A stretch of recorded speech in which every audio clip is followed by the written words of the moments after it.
we also lose an entire kind of realm of sensory inputs and things that we might know bodily through the taste of food. So this is a question for Beverly. I'm really interested maybe in the possibility of well, one, I'd like to hear just a little bit about what you do with the chemical synthesis of food and looking at food as an actual a form of chemistry. But then also the idea that maybe, in fact, we could actually synthesize, say, the taste chemicals that could let us know what pastrami tasted like in 1870 and that sort of thing. So what is the kind of, what do you do in basic food chemistry and what's the kind of cutting edge of that right now? Yeah. Hello. I really appreciate everyone coming out today. I'm shocked at how full this room is, and I think it's great. I'm actually a nutritionist by training, and I do research on taste. So ultimately, what people like to eat is essentially what they eat. I can't tell you what pastrami tasted like many decades ago, but I can talk a little bit about what we have learned in terms of taste chemistry and how that information can help us to develop new food products and to perhaps bring new foods and flavors to all of you. So we're getting a much greater understanding of how taste receptors work on the tongue. And for example, we may have a food product that we want to reduce the amount of salt in that food. And we know that salt reduces bitterness in foods.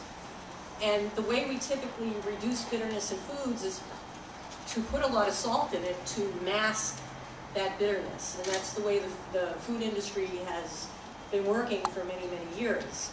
But now with more understanding of how taste receptors work, we're actually developing types of flavor molecules that enhance certain taste qualities and decrease other taste qualities. So we can actually decrease the amount of bitterness in a food by putting specific types of molecules in that food.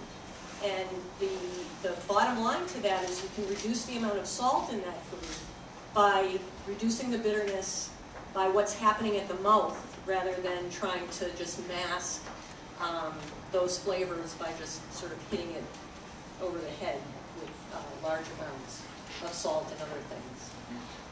And I just wanted to say another thing about salt reduction, since that's a really big area that many people are interested in. We all know that we consume too much salt in the diet, and we know that processed foods are one of the major sources of this. The food companies have been working to try to reduce the amount of salt in processed foods. A number of years ago, they reduced it to about 50%. So if you went to the store and you got a low salt soup, it would be reduced about 50%. It really didn't taste very good. It was rather bland, and consumers rejected that. They sort of came back with low salt soup, about 30% less salt. It's still kind of bland. So food companies are really quite interested in developing food molecules, changing the types of salt that they use in foods. So for example, many companies are going towards sea salt to replace regular salt in foods because that provides other taste qualities to the food.